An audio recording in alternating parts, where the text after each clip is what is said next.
क्रांति का यह पर्व आया ज्ञान का संदेश लेकर, ज्ञान का संदेश लेकर। क्रांति का यह पर्व आया ज्ञान का संदेश लेकर, ज्ञान का संदेश लेकर। गहनतम की निशा बीती, भोर आया भाग्य लेकर, दे रही संदेश जग को प्रकृति भी करवट बदल कर। छोड़ तंद्रा उठ पड़ो अब, छोड़ तंद्रा उठ पड़ो अब, कर्म का संदेश लेकर, कर्म का संदेश लेकर। क्रांति का यह पर्व आया ज्ञान का संदेश लेकर, ज्ञान का संदेश लेकर। सूर्य की अरुणिम विभाले, किरण बन उतरा नयन में, साधना का हो बसेरा, गंध बन विचरो पवन में। मातृभू का भार हर लो, मातृभू का भार हर लो, प्रेम का संदेश देकर, प्रेम का संदेश देकर। क्रांति का यह पर्व आया ज्ञान का संदेश लेकर, ज्ञान का संदेश लेकर। क्रांति का यह पर्व आया ज्ञान का संदेश लेकर, ज्ञान का संदेश लेकर। क्रांति का यह पर्व आया।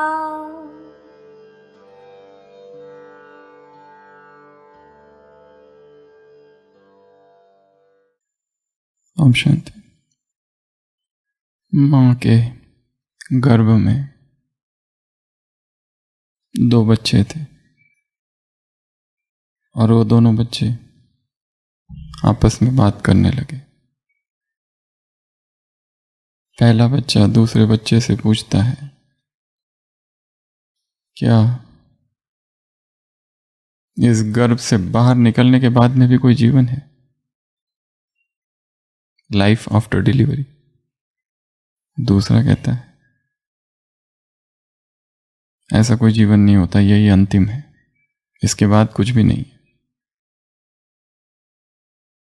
परंतु पहला कहता है, मुझे लगता है यहां से निकलने के बाद कोई जीवन है, जहां पर यहां से ज्यादा प्रकाश होगा, यहां तो अंधेरा है। वो कहता है कि शायद हो सकता है हम चल पाएंगे, हम उठ पाएंगे, हम खा पाएंगे यहां से बाहर जाने के बाद। गर्भ में दूसरा बच्चा है, वो कहता है हो ही नहीं सकता, हम कैसे चल पाएंगे, कैसे खा पाएंगे, अभी तो हमें हमारा सारा पोषण माँ से, वो अम्बिलिकल कॉर्ड जो है, उस कॉर्ड से मिल रहा है। पहला कहता है ना, हो सकता है हम शायद चल पाएंगे, उठ पाएंगे, खा पाएंगे और हमें इस कॉर्ड की आवश्यकता नहीं पड़ेगी जिसने हमें बांध रखा है। पहला कहता है दूसरा कि मुझे लगता है कि कोई तो होगा जो हमारा ध्यान रखेगा, शायद हमारी माँ होगी। पहला कहता है माँ? कौन माँ? कैसी माँ? कहाँ है माँ? है तो नहीं कहीं, अगर है तो अब कहाँ है? दूसरा कहता है हम जहाँ हैं और जिसमें है और हमारे इर्द गिर्द जो है वही माँ है। पहला कहता है मैं नहीं मानता, दूसरा कहता है शांति से बैठो एकांत में, आंखें बंद करके ध्यान लगाओ, तो तुम्हें महसूस होगा कि जिसमें हम हैं और जिसके अंदर हम हैं और हमारे आसपास जो है और जिसमें हम हैं वो सब वही है माँ। परंतु उसके लिए क्या चाहिए? साइलेंस। उस साइलेंस में सुनो तो तुमको उसकी आवाज सुनाई देगी। वो दिखाई नहीं देती है, परंतु उसके अतिरिक्त कुछ है ही नहीं, वही है। आज क्या है? 8 तारीख, 8 मई, मदर्स डे। जिसमें हम हैं, जिससे हम पल रहे हैं और हमारे आसपास और इर्द गिर्द, ऊपर और नीचे और दाएं और बाएं और आगे और पीछे जो है और जिससे हमारा पोषण हो रहा है वो माँ है। कहाँ है? मुझे दिखाओ। कैसे देखोगे? तुम उसी के अंदर हो, उसके गर्भ के अंदर। तो ब्रह्मा का भी कर्तव्य कौन सा था? माँ का, जिसके गर्भ में ये सारा यज्ञ था, यज्ञ रूपी बच्चा। बाबा के बहुत सारे बच्चे थे, एक ये भी बच्चा है, एक टेप रिकॉर्डर, एक रेडियो, एक चिड़िया, सांप, माली था, माली बच्चे उसको कहते थे बाबा। मिस्त्री जो थे राज गलबाजी, उसको भी बाबा क्या कहते थे? बच्चा बच्चा कहते थे। और जो चिड़िया थी उसको भी बच्ची कहते थे। और बाबा जब चले गए उसके अगले दिन वो आई, जैसे ढूंढ रही है कहाँ है वो। 2-3 दिन आती रही और वो जो माली था वो अपना अनुभव सुनाता है कि जब कुटिया में बाबा बैठते थे और ग्रुप से मिलते थे और लोग अपनी समस्याएं सुनाते थे तो मैं आसपास वहीं काम करते रहता था। पर बाबा को मुझ पर इतना विश्वास था कि मुझे कभी नहीं कहा तुम जाओ।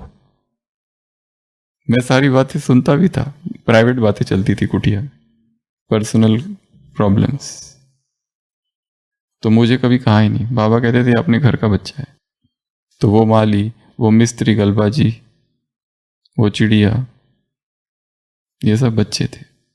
तो ये ब्रह्मा के गर्भ में ये यज्ञ भी जैसे क्या है? एक बच्चा जिसकी ब्रह्मा माँ ने पालना की। तो हम वापस यज्ञ इतिहास को आगे बढ़ाते हैं। कई दिनों से हम रुके हुए हैं, अलग अलग किस्से, अलग अलग कहानियां, और जो इतिहास वाली चीज जो थी वो रुक गई थी। तो 100 किस्से और फिर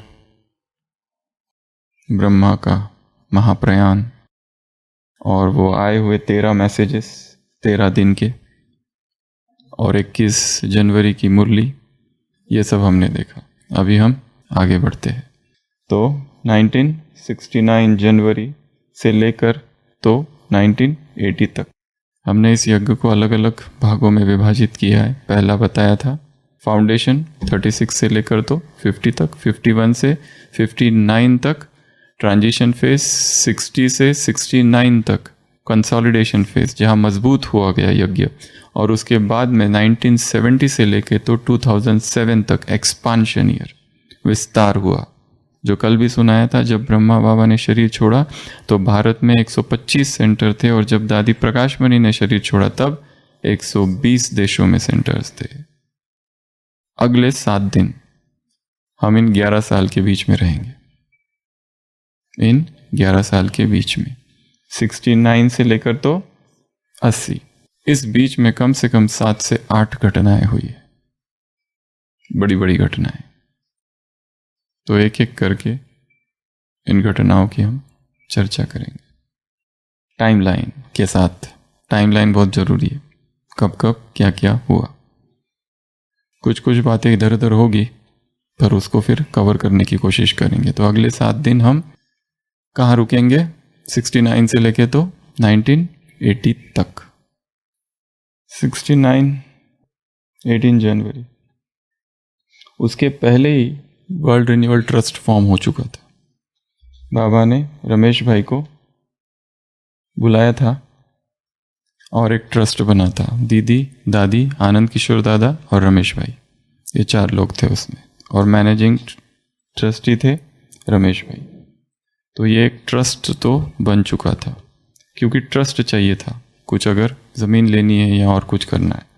और एक रमेश भाई ने अनुभव सुनाया है कि दादी को बाबा ने मुख्य प्रशासिका कब नियुक्त किया। साकार मुरली थी अप्रैल की। कब? साकार मुरली अप्रैल, 1 अप्रैल 1966।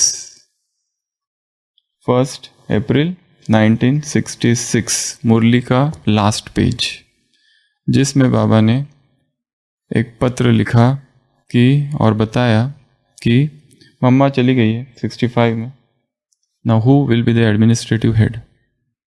तो ये जो साकार मुरली है 1 अप्रैल 66 की बाबा जब है, रमेश भाई ने लिखा है कि इसी टाइम पे बाबा ने एक पत्र निकाला था नियुक्ति का, कि जिसमें लिखा था कि दादी प्रकाश मणि उस समय मुंबई थी, वो एडमिनिस्ट्रेटिव हेड होगी। असिस्टेंट एडमिनिस्ट्रेटिव हेड दीदी, ये दोनों, ये जाने से इसका और कहीं वर्णन मिलता नहीं है, और वो कौन सी मुरली है और जिसके लास्ट पेज में आया है ये पता नहीं, बट डेट ये है 66, और जो एडमिनिस्ट्रेशन दादी का चला 2007 तक। तो ऐसी 7 से 8 घटनाएं हुई इस पेज में। सबसे पहली घटना, 2 विमेन लीडरशिप। 69 के बाद यज्ञ में जो मेजर परिवर्तन आया वो कौन सा परिवर्तन था कि 2 लीडर्स, दादी और दीदी, जो मुरली में भी आया। कुछ विदेश के लेखक ने ब्रह्मा कुमारी ऑर्गेनाइजेशन का इम्पार्शियल भाव से अध्ययन किया है, और उन्होंने ऐसा लिखा कि इस ऑर्गेनाइजेशन में जैसे ही after the death of Brahma जाने के बाद ऑर्गेनाइजेशन के रूप में कोई ज़्यादा प्रॉब्लम नहीं आया। क्योंकि जो दिनचर्या ब्रह्मा था तब जो बनी थी वो ब्रह्मा जाने के बाद भी सेम चालू रही। इसके लिए ऑर्गेनाइजेशन की रीति से कोई भी प्रॉब्लम नहीं आया। वही क्लास, वही मेडिटेशन, स्पिरिचुअल क्लासेस, सेवा, ये सब जारी था। तो 69 के बाद का जो यज्ञ है उसमें मेन रोल किसका है? दीदी का और दादी का, इन दोनों का। जो कल भी सुनाया, पहले 1 साल तक सब लोग क्या कहते रहते थे कि बाबा थे तो ऐसा होता था, मम्मा थी तो ऐसा करते थी, मम्मा हमको ऐसा पालना देती थी। और 1 साल होते होते फिर सबने क्या कहने लगे सब लोग कि नहीं ये दोनों दीदी दादी मम्मा बाबा जैसी पालना देते हैं। तो ये एक मेजर शिफ्ट, मेजर चेंज हुआ यज्ञ में। First change. सेकंड चेंज, हम ऐसे 8 चेंजेस देखेंगे। सेकंड चेंज, गुलजार दादी, नया रथ। अभी तक शिव बाबा किस में आ रहे हैं? ब्रह्मा तन में। सबके मन में ये प्रश्न था कि ब्रह्मा चला गया है, अब क्या होगा? शीलेंद्र दादी के तन में आए, संतरी दादी के तन में आए, गुलजार दादी के तन में आए। परंतु फिर गुलजार दादी अपना अनुभव सुनाती है, मुझे भी पता नहीं था क्या होने वाला है, क्योंकि गुलजार दादी को अब तक के जो साक्षात्कार थे वो 2 प्रकार के साक्षात्कार थे। अधिकतर जो बचपन से 8 साल की उम्र में जो साक्षात्कार हुआ वो श्री कृष्ण का, और उसके बाद के जो सारे साक्षात्कार थे वो सतयुग रिलेटेड साक्षात्कार थे। और अचानक एक दिन जब बाबा ने 8 दिन की मौन भट्टी रखी थी, स्ट्रिक्ट, जो हमने देखा, उसमें एक दिन दादी ध्यान में चली गई और पहली बार सूक्ष्म वतन का दर्शन, और वहां पर अव्यक्त ब्रह्मा दिखा, जो दादी ने नीचे आके बताया। फिर तो बाबा ने पूछा क्या है, वो कौन था? वो फर्स्ट टाइम यज्ञ इतिहास में अव्यक्त ब्रह्मा का पार्ट जैसे खुला पता चला।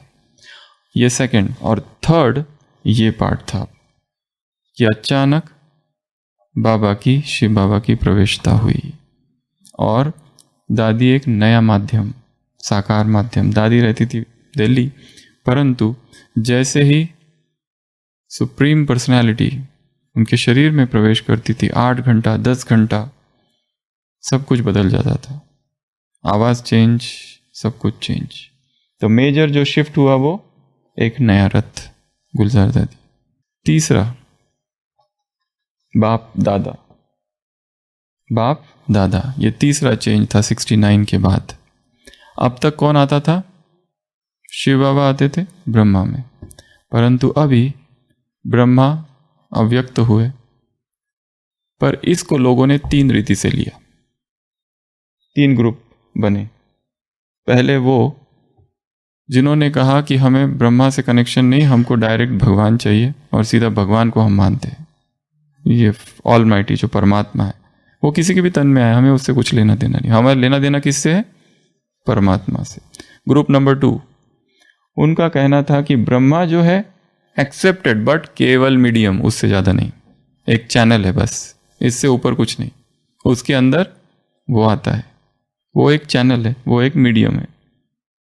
तीसरा कंबाइंड बाप दादा का रिमेम्बरेंस, अब बाप अलग नहीं है ब्रह्मा से, बाप और दादा एक हो गए। 3 ग्रुप्स, पहला केवल मीडियम मानने वाले, दूसरा पहला बाबा से डायरेक्ट कनेक्शन, इस पर फिर ढेर सारी साकार मुरलियाँ भी है और तो ये 3, इसके वजह से मुरलिया 2 हिस्सों में स्प्लिट हो गई, फिर एक साकार मुरलिया और एक अव्यक्त मुरलिया। साकार मुरलिया 64, 65, 66, 67, 68, इसका 5 ईयर रोटेशन चालू हो गया। अभी जो वर्तमान रोटेशन चालू है वो है 11वां रोटेशन जो अभी चल रहा है, 11th रोटेशन। तो 5 ईयर रोटा यहाँ से चालू हुआ, जिसको कहा गया साकार मुरली, और जो गुलजार दादी के द्वारा अव्यक्त बाप दादा के द्वारा चलाया गया उसको हम कहने लगे अव्यक्त मुरली। तो सेंटरों पर फिर एक दिन अव्यक्त मुरली और बाकी दिन साकार मुरली, चेंजेस आने लगे। अभी भी इलेक्ट्रॉनिक मुरलियाँ इंट्रोड्यूस नहीं हुई, इलेक्ट्रॉनिक मुरलियाँ 90s में आएगी। और जो कहा ब्रह्मा कुमारी इसका विरोध, वो अभी भी चालू है, वो चालू है मिड 80s तक। मिड 80s तक भी लोगों के मन में द्वेष, घृणा, ईर्ष्या बंद करना, ये सब चालू है। तो वो अभी भी 80s तक विरोध चालू ही है। तो ये थर्ड शिफ्ट जो हुआ बाप दादा का, तो पहला बताया दीदी दादी विमेन लीडरशिप फर्स्ट, सेकंड गुलजार दादी नया रथ एक चुना गया, थर्ड बाप दादा, फोर्थ भारत में सेवाओं का विस्तार, भारत में सेवाओं का विस्तार। 69 में और एक बात, मई 69 फर्स्ट कुमारी भट्टी, मधुबन में सबसे पहली कुमारी भट्टी हुई। जो हमने देखा जनवरी 69 में ट्रेनिंग सेंटर बन रहा था, नीचे का बन गया था, ऊपर छत अभी डालना बाकी था। तो मई 69 में फर्स्ट कुमारी भट्टी हुई। इसमें बहुत सारे जो वरिष्ठ बहनें जो इसमें थे, आशा बहन, शीलू बहन, मुन्नी दीदी, ये सारे, शशि बहन, चंद्रिका बहन, बहुत सारे लोग इस भट्टी में थे। ये फर्स्ट कुमारी भट्टी थी, मई 1969। विदेश की सेवा का हम बाद में देखेंगे, पर थोड़ी एक पूरा दिन उसके लिए डिवोट करना पड़ेगा, कैसे चालू हुआ। दादी जानकी का अराइवल इन लंदन 24 जून 1974, पर उसके पहले बहुत सारी चीज़ें हुई है। वो बहुत पहले, उस पेपर हम आएंगे, पर अभी पहले भारत तो भारत में 72, 73, 74, 75 इस बीच अब एक नई श्रृंखला चालू हुई। किस बात की? Workshop, seminar, spiritual fair, museum, ये सब चालू हो गया। तो इसमें मुख्य रूप से Kolkata, Mumbai, Bangalore, Mysore, Delhi spiritual fair organise हुए। दिल्ली में, मुंबई में, बेंगलोर में, मैसूर में, इन जगह पर। कहाँ से कहाँ तक? 72 से 75 तक। उसके बाद में और आगे 76 से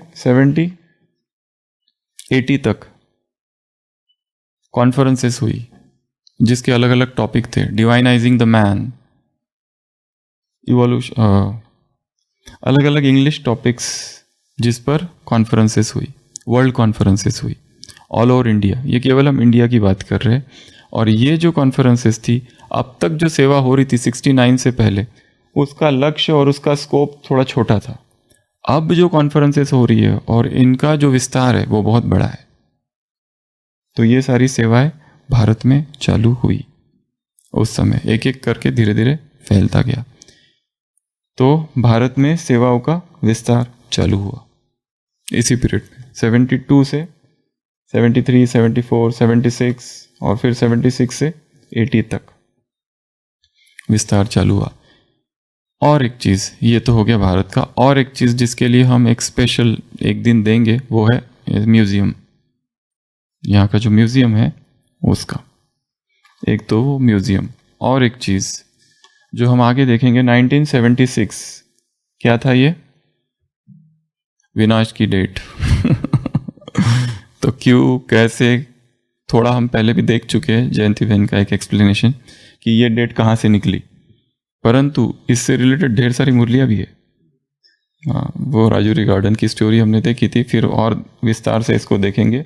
76 में जो विनाश विनाश विनाश हुआ वो क्या था, कैसे था और क्यों था। और एक चीज इसी ईयर में हुई, वो कौन सी? Same year 76। 76 एक भाई जो ज्ञान में 69 में आया था, वीरेंद्र देव दीक्षित। 76 में पहले वो यहाँ था अहमदाबाद, बाबू आया, फिर दिल्ली गया, फिर कंपिल में एक नई संस्था की स्थापना की, आध्यात्मिक ईश्वरीय विश्वविद्यालय या एडवांस पार्टी, जिसको हम लोग कहते हैं शंकर पार्टी। तो ये जो फिलॉसफी है ये क्या है और कैसे डिफरेंट है और क्यों आई? स्प्लिंटर ग्रुप्स कहते हैं इनको, स्प्लिंटर ग्रुप्स। तो ये इसका ईयर कौन सी है? आध्यात्मिक विश्वविद्यालय, उसको उन्होंने नाम दिया एडवांस पार्टी। अर्थात ब्रह्मा कुमारी का जो ज्ञान है वो बेसिक है और हमारा जो है वो एडवांस है। 76 इसको देखेंगे हम आगे फ्यूचर में। उसके बाद में और एक चीज हुई इसी पीरियड में 69 से 70, विदेश सेवा का विस्तार, विदेश सेवा की शुरुआत। अब तक 69 तक कोई विदेश सेवा नहीं है। 69 के बाद वैसे तो 57 में ही वो चालू हो गई थी, उसका बीज। कैसे? मुरली दादा और रजनी माता ये शिफ्ट हो गए थे लंदन जयंती बहन के साथ 57 में। पर एक्चुअली जो चालू हुआ सारा विदेश का वो 70s के आसपास। तो ये सारी घटनाएं कब हो रही है? 69 और 80 के बीच में। तो 1970s में स्लफ यूके में निर्मला बख्शी और सुमन बख्शी, ये जो दो लोग थे, उनके घर में ही सेंटर जैसा चालू हुआ। उसको सेंटर नहीं नाम दिया जा सकता है, बट फर्स्ट ओवरसीज। और एक शिव कुमार भाई था, उसने तभी से मेडिटेशन थोड़ा सिखाना चालू किया था। बट रियल जो चालू हुआ वो यहाँ से 1971 5 लोगों का डेलीगेशन गया। कौन कौन?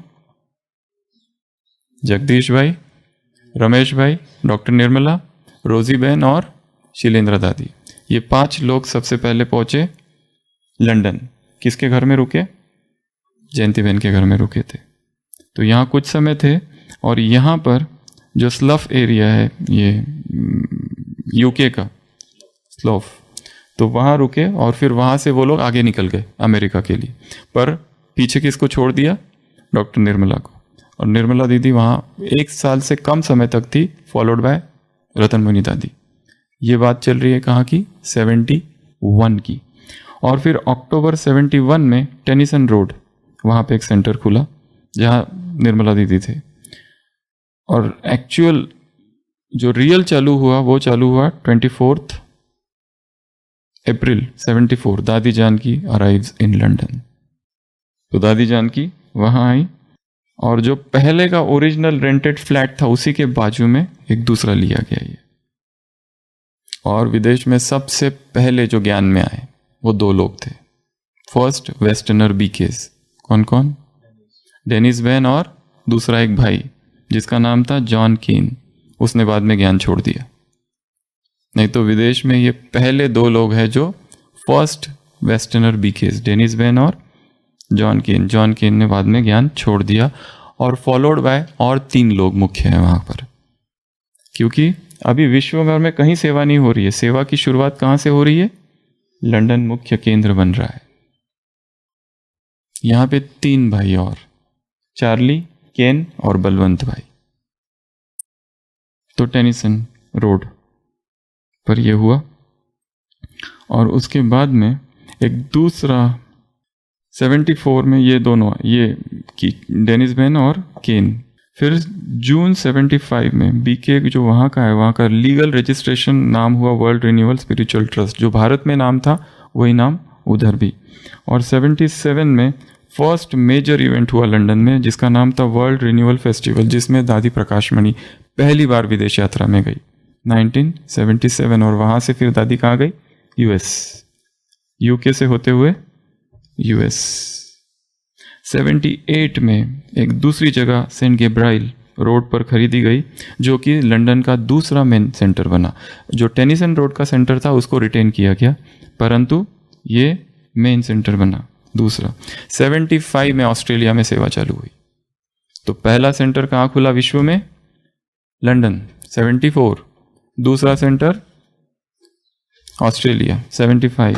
77 में फिर सेवा चालू हुई America, London, Australia, next America. दादी ने यूएन देखा और दादी का ये संकल्प था कि यहाँ पर भी हमारा झंडा लहराएगा, और वो झंडा वो साकार हुआ स्वप्न 1980s। तो फर्स्ट सेंटर यूएस में कब खुला? 77। इसका हम देखेंगे आगे विस्तार, आज थोड़ी झलक देख रहे हैं बस। 1980s में बीके का एफिलिएशन हुआ एनजीओ विथ यूएन। उसका डिपार्टमेंट था department of public information, DPI, उसके साथ ये 80s। यहाँ पे हम रुकते हैं आज। तो टोटल इतनी घटनाएं हैं। सबसे पहली 2 लीडर्स, दूसरा गुलजार दादी, तीसरा बाप दादा, चौथा म्यूजियम, म्यूजियम की अपनी एक स्टोरी है, पांचवा भारत में सेवाओं का विस्तार चालू हुआ, अगला विदेश में सेवाओं का विस्तार 70s के आसपास सारा चालू हुआ। उसके बाद में 76 में विनाश, क्यों, कैसे, क्या, कब। और 76 में ही ये एक नया स्प्लिंटर ग्रुप चालू हुआ, नया एक ग्रुप, एडवांस पार्टी।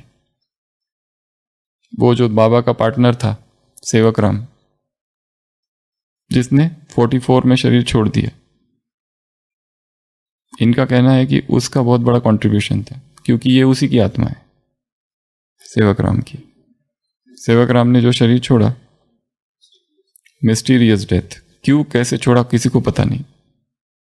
तो वो सेवक राम रिबॉर्न एज वीरेंद्र दीक्षित, जिसको ज्ञान मिला गुजरात अहमदाबाद में, फिर वो यहाँ आया। ढेर सारे प्रश्न थे, बहुत फिलोसॉफिकल माइंड, और फिर उसने कहा कि जो शिव बाबा ब्रह्मा में आता था, ब्रह्मा का पार्ट पूरा हुआ, अब शिव बाबा मुझ में आता है।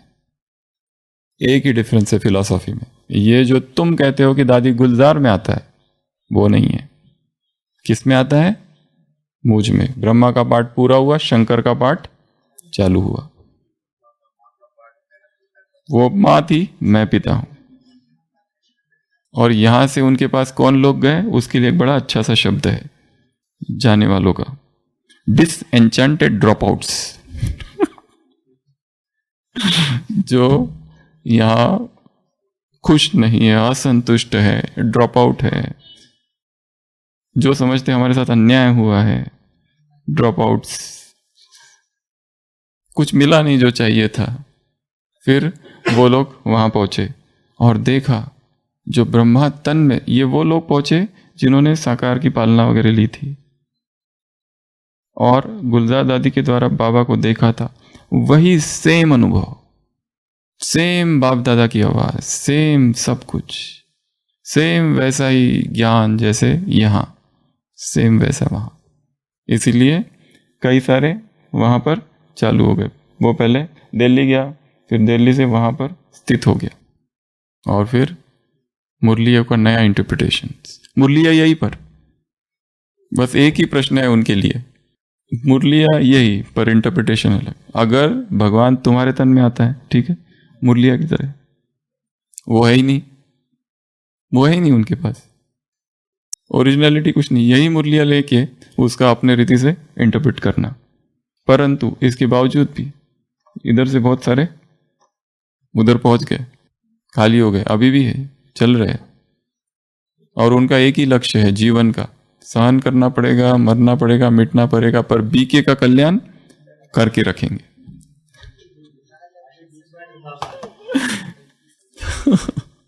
भगवान के महावाक्य अपनी डायरी में नोट करके रखेंगे। माया का अंतिम रूप होगा भगवान। माया का अंतिम रूप होगा भगवान। तो ये एक स्प्लिट ग्रुप, और ऐसे बहुत सारे निकल पड़े बाद में, तो ढेर सारे, एक के बाद एक के बाद एक के बाद एक के बाद एक के बाद एक के बाद, और वही सेम ऐसा लगता है वही है।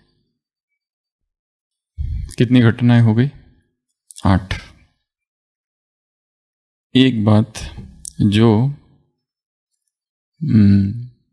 इम्पार्शियल रूप से स्टडी की गई बीकेएस की, उसमें वो लोग कहते थे ये लोग पहले हाईली रेक्लूसिव सेक्ट था, मतलब रेक्लूसिव अर्थात सन्यासी जैसे क्लोज, अंदर ही अंदर रहने वाले।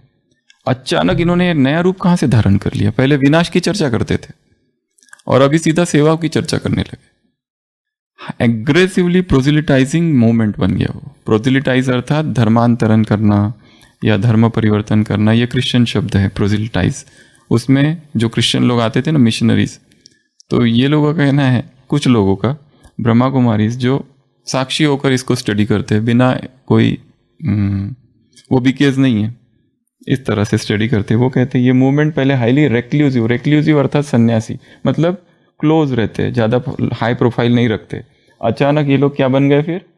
सेवा सेवा सेवा सेवा सेवा, पकड़ पकड़ के अचानक सारे विश्व भर में सेवा सेवा सेवा सेवा। फिर वो जो विनाश वाली जो चर्चा थी धीरे धीरे कम होती गई, विनाश वाली चर्चा धीरे धीरे कम कम कम कम होती गई, और ज़्यादा सेवा किसकी चलने लगी? ये सब आगे हम और देखेंगे।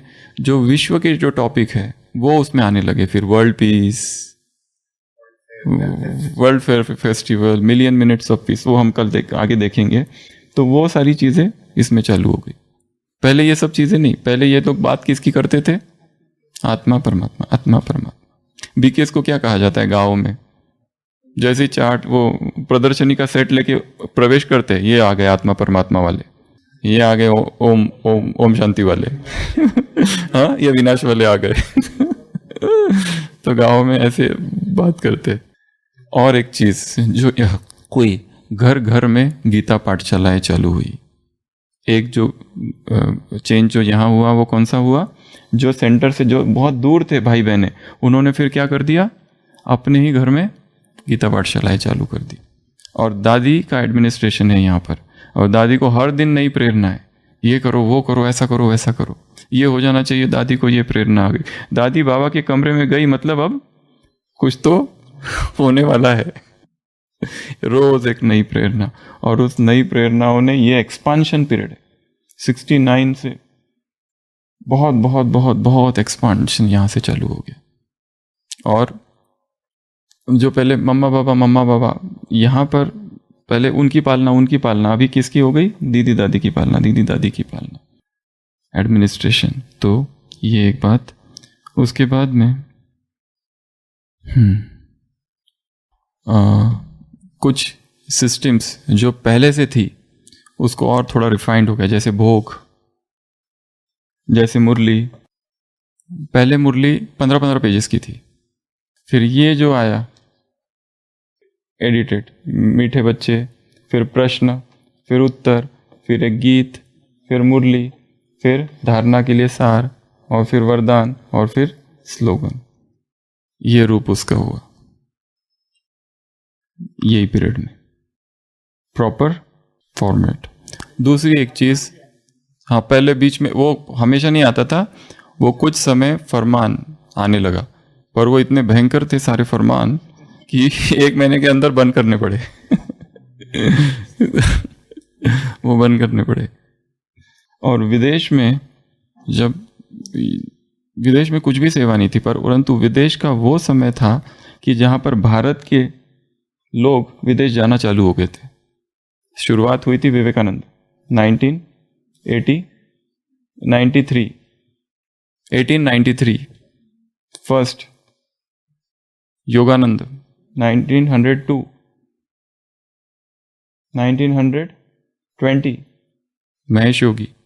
अब विदेश इनके प्रभाव में था, मतलब दादी जानकी ने जब कदम रखा विदेश में, भारत का या भारत की जो फिलॉसफी का काफ़ी विस्तार वहाँ हो चुका था, मेडिटेशन या तो चैंटिंग। उसी पीरियड में कल हमने नकी पर देखा, एस्कॉन वाले आ गए हैं, 7-8 लोग आए हैं रशिया से, हरे कृष्णा हरे कृष्णा हरे कृष्णा। तो प्रभुपाद स्वामी 65 अमेरिका पहुँचे, और फिर वो चैंटिंग चालू हुआ, हरे कृष्णा, और धीरे धीरे यूरोप में भी फैला वो। तो ये सारे लोग एक एक करके वहाँ जाने लगे हैं। तो उनके अंदर भारत के मिस्टिसिज्म, भारत के बारे में, रिलीजन के बारे में इंटरेस्ट पहले से ही जाग गया है। तभी से जो फर्स्ट व्यक्ति विवेकानंद जाने के बाद, फिर शिवानंद, फिर रजनीश, ये सारे लोग भारत से वहाँ जाने लगे, और इनके प्रभाव में लोग इतने आने लगे कि वो सारे विदेश का कुछ सन्यासी बन गए, उनका अपना कल्चर छोड़ के इनके पीछे। और ऐसे हाई प्रोफाइल लोगों के बीच में एक अनएजुकेटेड जिसको इंग्लिश भी नहीं पता, वो लेडी पहुंचती है लंदन,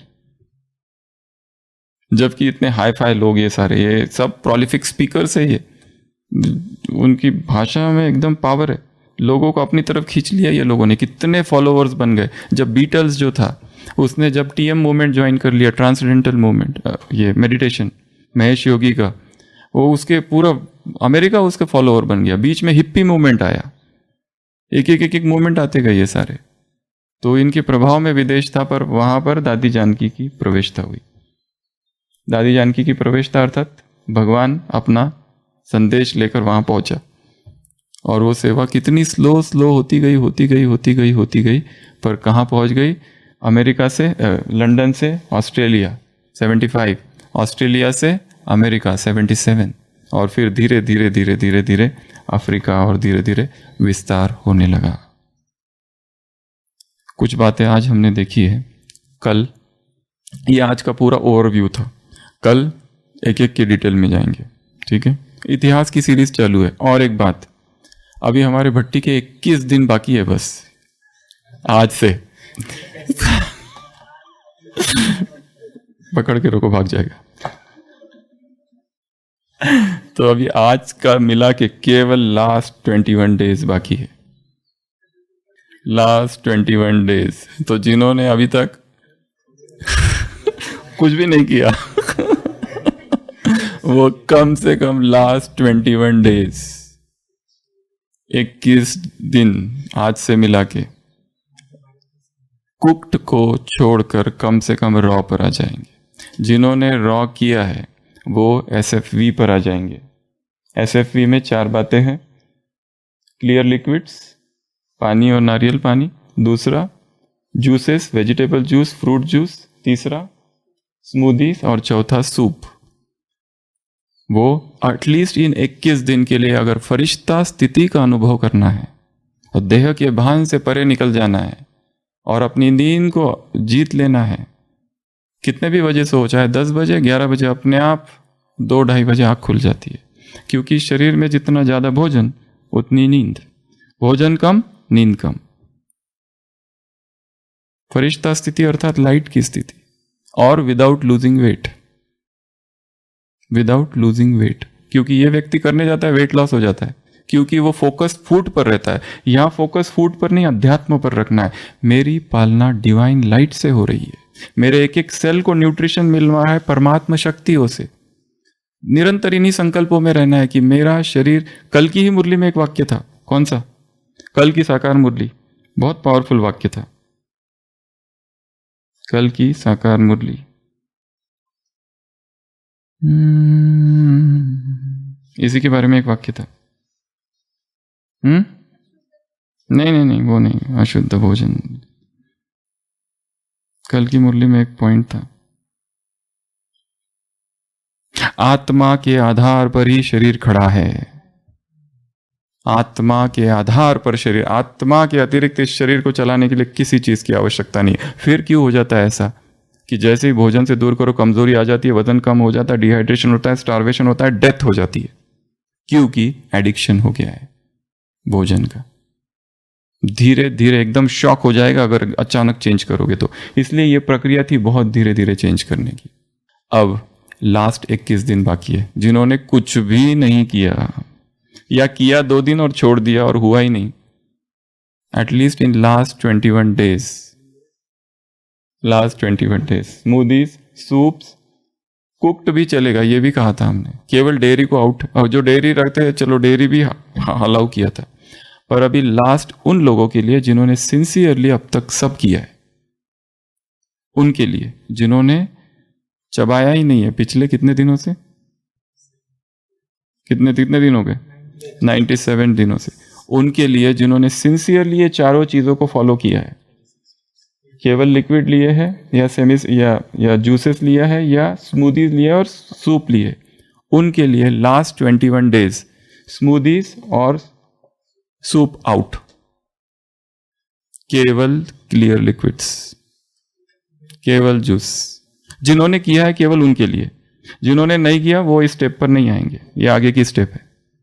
जिन्होंने सिंसियरली किया है केवल वो लोग, केवल वो, केवल नीचे के 2 आउट, ये केवल 2 पर आएंगे, या तो पानी, नारियल पानी, गन्ने का रस, या तो कोल्ड प्रेसेस संतरा मौसम्बी का जूस, या तो वेजिटेबल जूसेस, लौकी, खीरा, जो भी जूसेस बनते हैं cold press, but no cooked, raw liquid, उसमें भी क्लियर लिक्विड विदाउट फाइबर। पर जिन्होंने किया है केवल और केवल वो लोग, केवल 21 दिन के लिए, और 21 दिन ये करते करते ऐसा अनुभव होगा कि शरीर में ऊर्जा ही ऊर्जा है, शरीर में लाइट ही लाइट है, केवल लाइट। और मेरी पालना, मेरा पोषण किससे हो रहा है? आत्मा से। एक, मेरा पोषण किससे हो रहा है? परमात्मा शक्तियों से हो रहा है। तीसरा, मेरा पोषण किससे हो रहा है? प्राण ऊर्जा से। जहां जा रहा हूं वहां प्राण शक्ति है, प्राण ऊर्जा है, प्राणा, प्राणिक लिविंग, प्राणिक न्यूट्रिशन। ये फास्टिंग नहीं है, क्योंकि मैं तो खा रहा हूं पर शाकाहारी भोजन नहीं खा रहा हूं। कौन सा भोजन खा रहा हूं? निराकारी भोजन। मेरे सेल्स को लाइट चाहिए, केवल प्राण ऊर्जा चाहिए, बस लाइट ही भोजन है। तो मेरा शरीर किससे चल रहा है? शाकाहारी भोजन, फिजिकल फूड, मटेरियल फूड से नहीं, नॉन कन्वेंशनल फूड से। थेरेसा न्यूमैन थी, 40 साल तक किस पर जी? एक टुकड़ा था ब्रेड का, उस पर जीती थी बस, कॉन्सेक्रेटेड यूक्रिस्ट। वो कहती थी इतना काफ़ी है मेरे लिए, और किसी की ज़रूरत ही नहीं है, क्योंकि इतना फेथ उसमें डाल दिया था। हमारे अंदर एक गहरा फेथ बैठा हुआ है कि अगर नहीं खाओगे तो मर जाओगे। ये सारी भट्टी इस फेथ पर आक्रमण है। ये विश्वास, जो व्यक्ति बीमार पड़ा है 80% कारण उसका भोजन है। और यदि ज्ञान की गहराई में उतरना है तो मन सूक्ष्म चाहिए, शरीर बहुत हल्का चाहिए। वो तभी होगा जब जिन्होंने ये किया है, केवल उनके लिए कह रहे, केवल शुद्ध रसाहार 21 डेज, एब्सोल्यूट रसाहार। और वो भी जो रस पिएंगे चम्मच से, और बहुत धीरे धीरे चबा चबा के लो या कैसे भी लो, बाबा की याद में, ये संकल्प के साथ कि इसमें परमात्मा शक्ति है, ये शुभ ही रस है। इतना पी रहा हूं। भीम को कितने हाथियों का बल मिल गया था?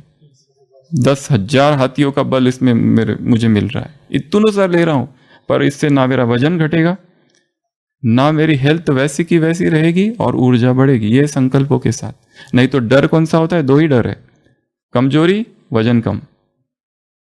और दुनिया पागल कर देती है, ये क्या कर दिया, ये क्या कर दिया, अरे कुछ खाओ खाओ खाओ, ऐसे पीछे पड़ते हैं, ऐसे पीछे पड़ते हैं कि बात मत पूछो। पर वो तब जब आपका वजन घटेगा। तब अगर वजन ही नहीं घटा तो नहीं पड़ेंगे।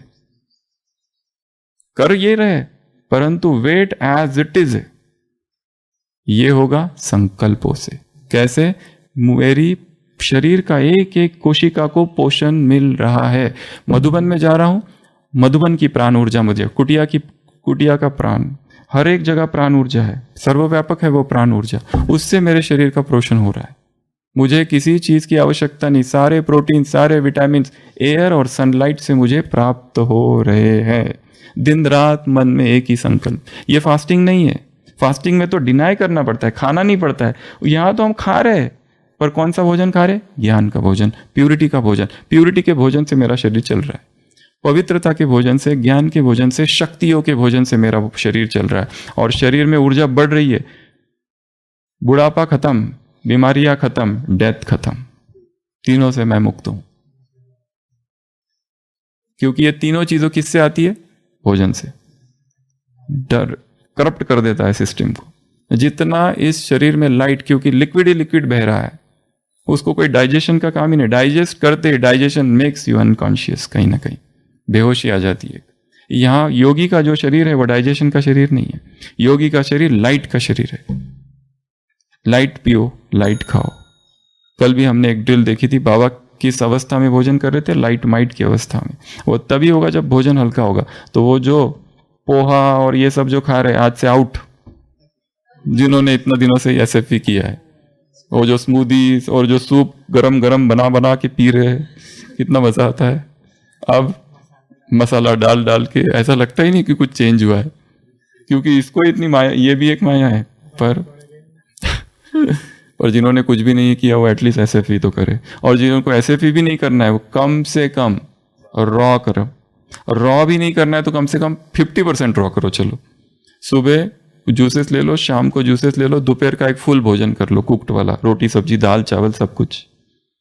परंतु हायर अवस्था में जाते जाते शरीर ऐसा बन जाता है कि जो सेंसेस है इतने हाइटेंड हो जाते हैं कि बहुत सूक्ष्म तरंगे कैच करते हैं हम।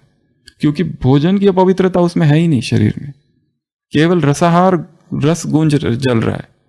तो ज्ञान की पकड़, बाबा के इस प्रकंपन, परमधाम की अवस्था, व्यक्त स्थिति, आवाज में जाओ और आवाज से मौन में आने के लिए बहुत फास्ट एंट्री होती है। भोजन खाते खाते एक बहुत मुश्किल है करना, बहुत मुश्किल।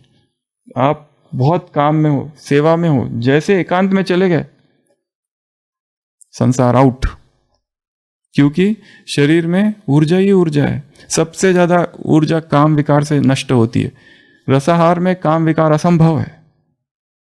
चाहे भी तो व्यक्ति संकल्प नहीं आ सकते उसको, क्योंकि उसको अपनी देह से ही डिटैचमेंट है।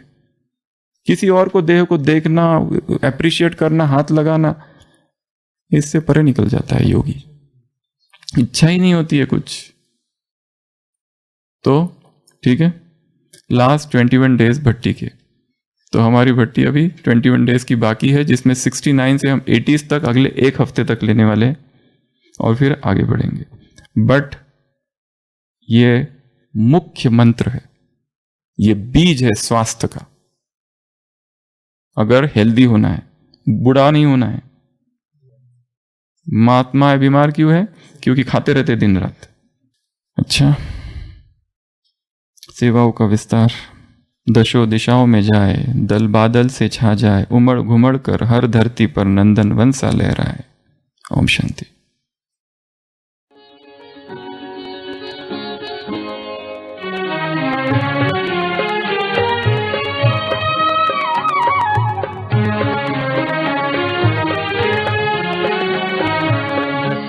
दिशाओं में जाए, दल बादल से छा जाए, उमड़ घुमड़ कर हर धरती को नंदन वन सा लहराए।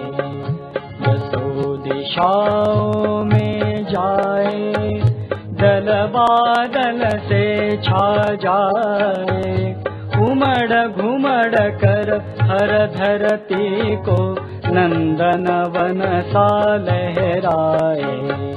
दसों दिशाओं में जाए।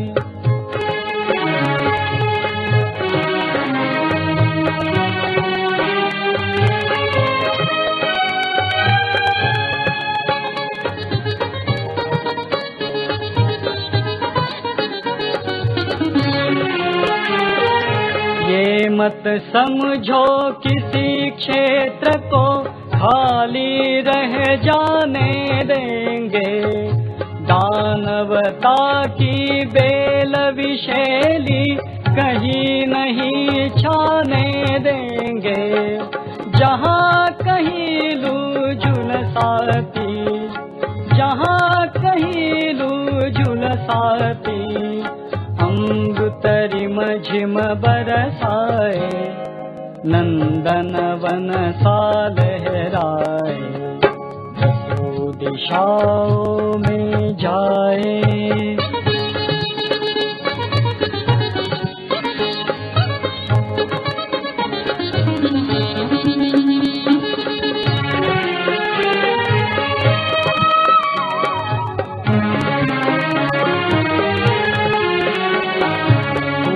सुकोमल खेती पर हम बिजली नहीं गिराते हैं, किंतु अड़ीले बालू टीले वर्षा में ढह जाते हैं। भूसा हमारा काम नहीं, भूसा हमारा काम नहीं, अविरल जीवन सरसाए, नंदन वन सा लहराए। दसों दिशाओं में जाए।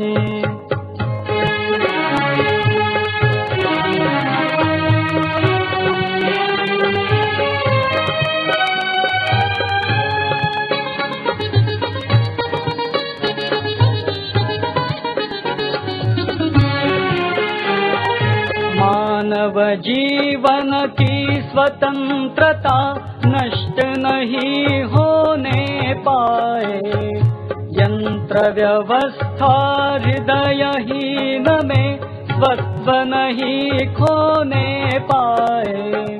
जीवन स्तर का अर्थन हम, जीवन स्तर का अर्थन हम, भोग डगर में भरमाए, नंदन वन सा लहराए। दसों दिशाओं में जाए।